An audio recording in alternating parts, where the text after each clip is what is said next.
Hello everyone, I'm Brian. Today I'm reacting to why does he drive a luxurious bike for save soil? Kind of questions asked by idiots, Adiyogi. So as I just saw this, it caught my eye. I'm like, a luxurious bike is actually as expensive as a relatively moderate car. Not a luxury car, like a semi-practical car. Now I don't know how much this bike actually costs. I've ridden bikes. The bike that I bought was worth, well, I don't know if it'll translate very easily, but it was a relatively cheap bike, and it was semi-comfortable. Semi-comfortable. It was relatively comfortable. It wasn't a sports bike. It was more of an adventure bike, meaning you sit more upright instead of down low. Down low if you're looking for speed, upright if you're looking for more comfort and adventure. And the bike that I saw Sadhguru riding it's more expensive. It's one of the more expensive ones. Not because it's super fast or anything. It's meant for long distance comfort. And Sadhguru's traveling that many miles. You have to get that kind of bike. You will be in pain if you don't get a long distance bike. And long distance bikes cost a lot more. I'd say, at least in the United States, I'm not exactly, again, I don't know what particular brand nor model he's got, but it's relatively about the price of a mid-price car, not luxury, mind you. Again, it's a mid-price car, maybe a mid-price SUV as well, which is very popular around here. But yeah, like a truck. Again, nothing luxurious. A luxurious bike is relatively cheap compared to a luxurious car. So, but again, I don't know how much he spent on the bike and all of that. But yeah, if you're gonna be traveling around the country, you want to do it in comfort, and plus, I think perhaps it was cheaper for him to do this kind of trip than to fly, because obviously there's a lot of people, and a lot of them, I'm sure, what do you call it, carpooled, meaning that they all, like, there's 5 people in one van, film crew and all of that following him, as opposed to buying a plane ticket for every individual. This is saving some money. And plus, obviously, Sadhguru loves riding his motorcycle. I don't know if he had that before this trip or not. But either way, let's hear what Sadhguru has to say about this. Then they don't understand. The people are even talking about, you're riding a luxurious motorcycle. The idiot has no idea what is 2 wheels. All you get is silly questions. Even now, you're talking about 30,000 kilometers. How much carbon monoxide does your vehicle produce? This is a question they get. And they're going in the tuk-tuk auto rickshaw. That produces 8 to 10 times more carbon dioxide than my motorcycle, which is Euro 6. And unfortunately, we have come to a place where nearly 50% of the topsoil is gone. If there is no human footprint on the planet, if there are no human beings at all, then it would take 600 to 800 years to form 1 inch of topsoil. But with the human footprint, with the level of activity we are performing right now, 1 inch of topsoil would take 13,000 years to form.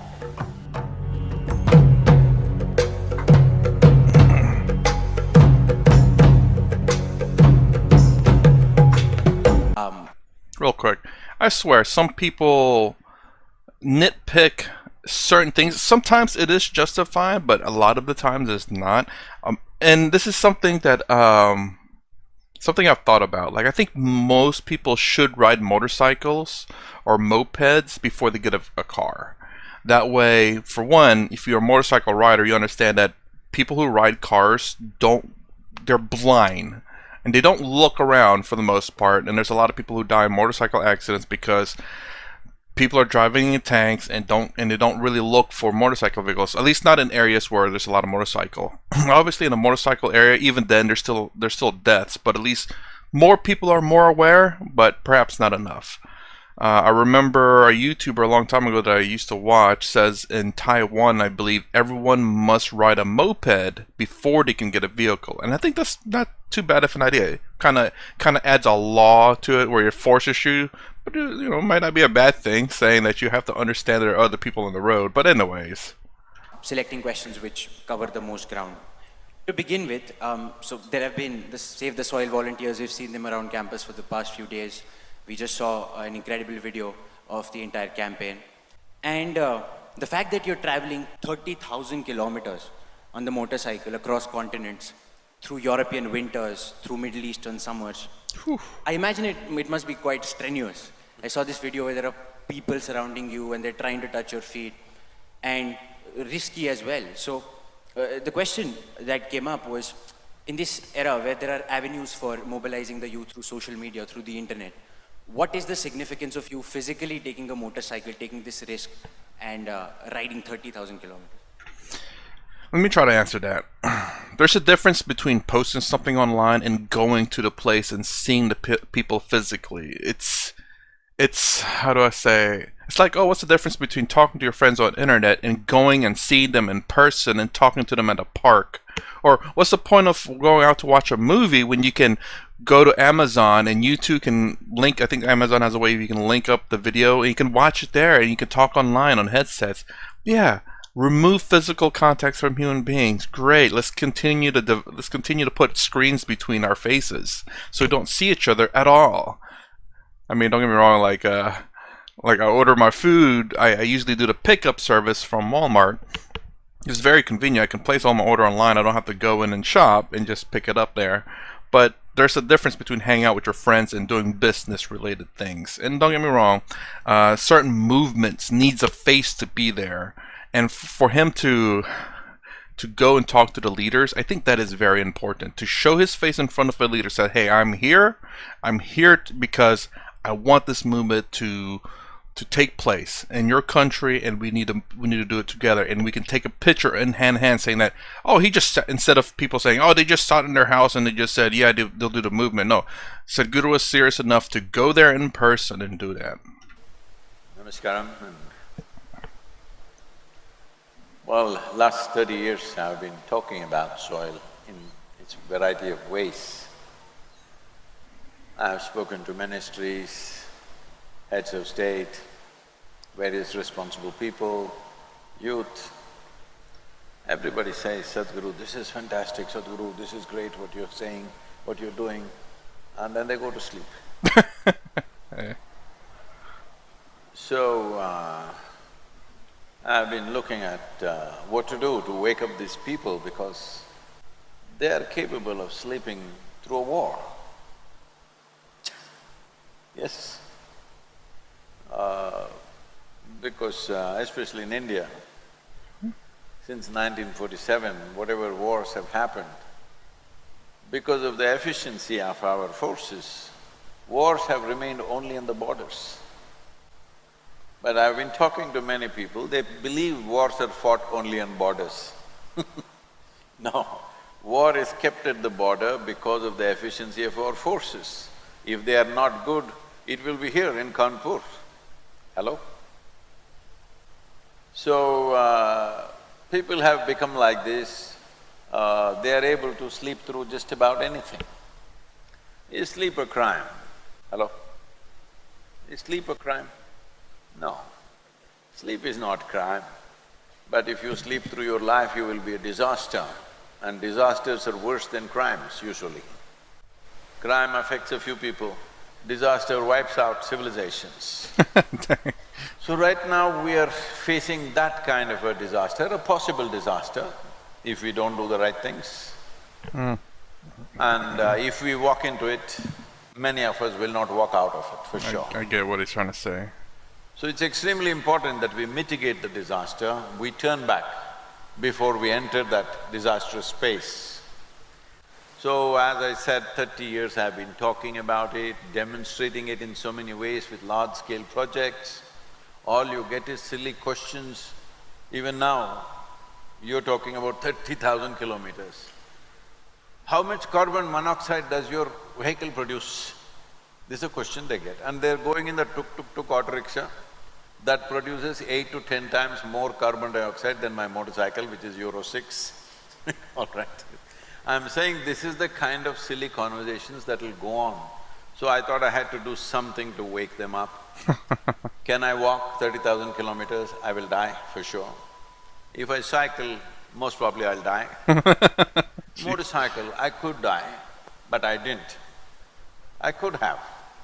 Then they don't understand. The people are even talking about, you're riding a luxurious motorcycle. The idiot has no idea what is two wheels. There is no luxury on a motorcycle. It's back-breaking, all right? But they think it is luxurious motorcycle like this. Why I'm saying this is, I'm not concerned about these things, but unfortunately, this is the level of understanding people have. How do you wake them up? So if I drive a car, they won't wake up. If I fly around, they won't wake up. So I thought motorcycle is dangerous enough, it could kill me, but it didn't. So it's okay. So I had to choose that kind of a means which is dangerous, because I don't hold any office, I'm not a minister, I'm not a chief minister, I'm not a prime minister, I don't wear any military uniform or anything to have any kind of authority over anybody. The only thing is millions of people, they love and respect the hold for me. I thought I will challenge that by risking my life, because I put my life out there and they saw videos where it could be really risky. They haven't seen everything, it'll come out slowly, because people have no time to edit, they've been just simply shooting things. When they see that, they will realize that this was not a joke, this was not some joyride. This event right now in IIT Kanpur is my 532nd event from March 21st. I want you to imagine how many hours of work that is. When I'm riding, almost all the time, I'm talking to media, interviews, social media, influencers, all kinds of things. And when you're talking a serious subject and riding, trying to get to the next event all the time is not a joyride, and it's terribly risky. I will say, even if it was in fact, say, a luxurious drive or luxurious whatever it may be, I mean, if there is no time to enjoy it, is it really luxurious? From me watching some of his Save the Soil travels and stuff, it's literally almost he's always on the bike and off the bike. When he's off the bike, he's talking about Save the Soil, and whenever he's done with that, he's on the bike going to the next event, because everything's in a kind of a time schedule. And even some time ago, I remember watching like bands who goes on tours, like rock bands and stuff. Is usually their life is on the bus, because by the time they're done with one event, they have to get back on the bus and go, and they have people dedicated of driving. Sadhguru himself drives himself. Don't get me wrong, they have to stop and let him sleep. Dude's old and he needs sleep. He can't drive everywhere all the time, so they have to kind of plan it out. But it's all very much in a very tight schedule. And even some of the places he went to, he literally had to get less sleep because they're running behind.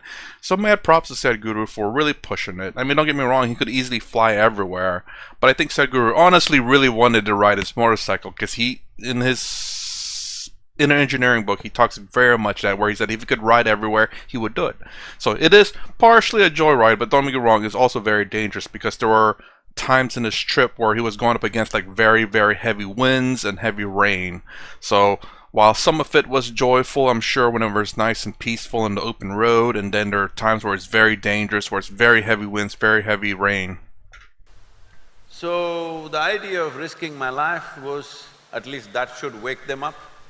Unfortunately, it has.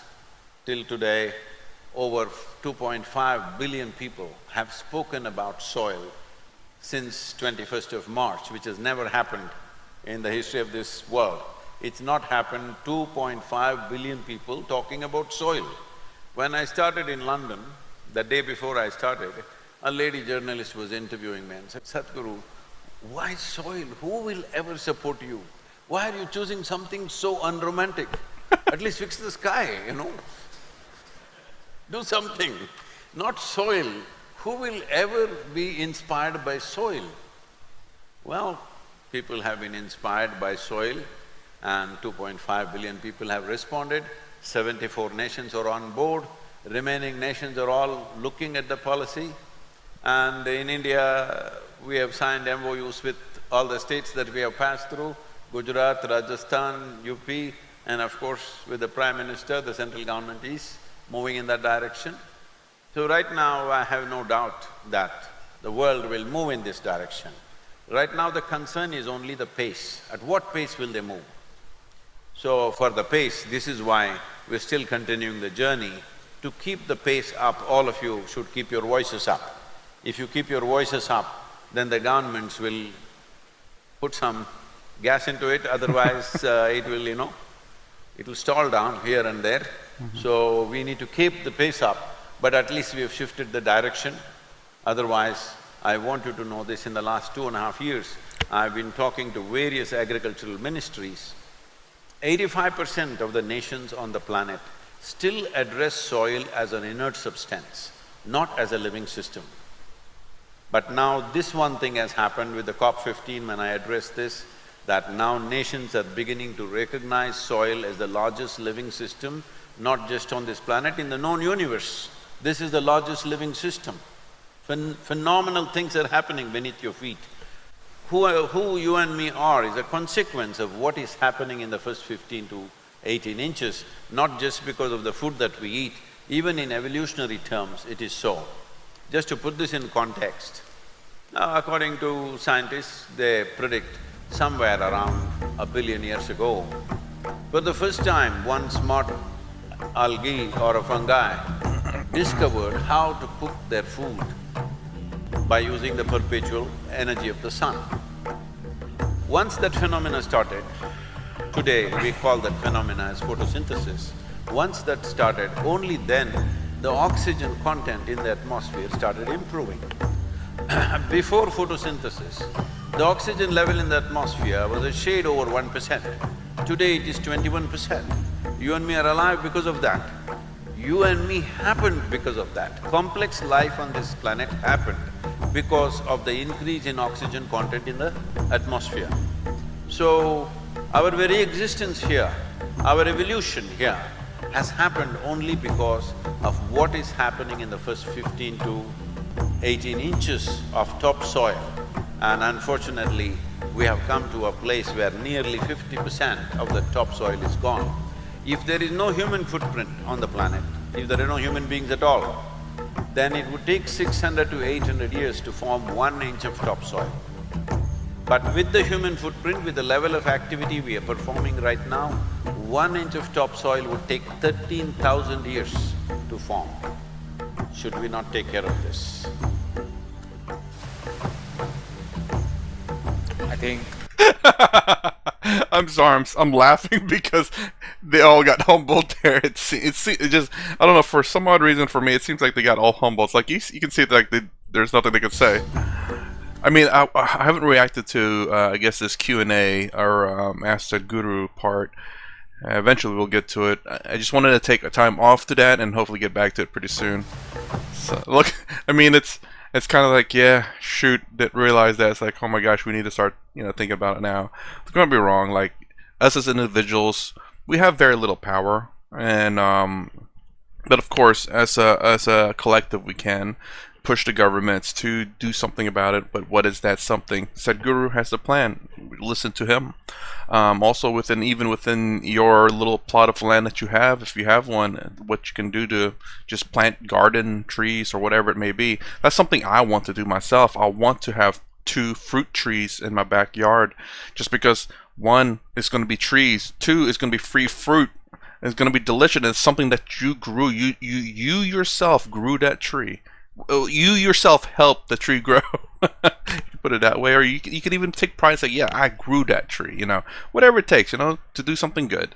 And, you get the rewards of the fruits of the tree, but yeah.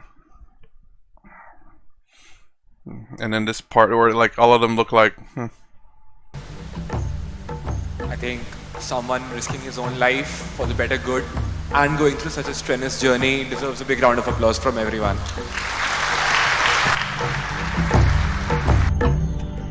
Well, it's not only that too, but it's the sheer fact that him, Sadhguru, doing this now means the betterment of the future of them themselves and future generations as well.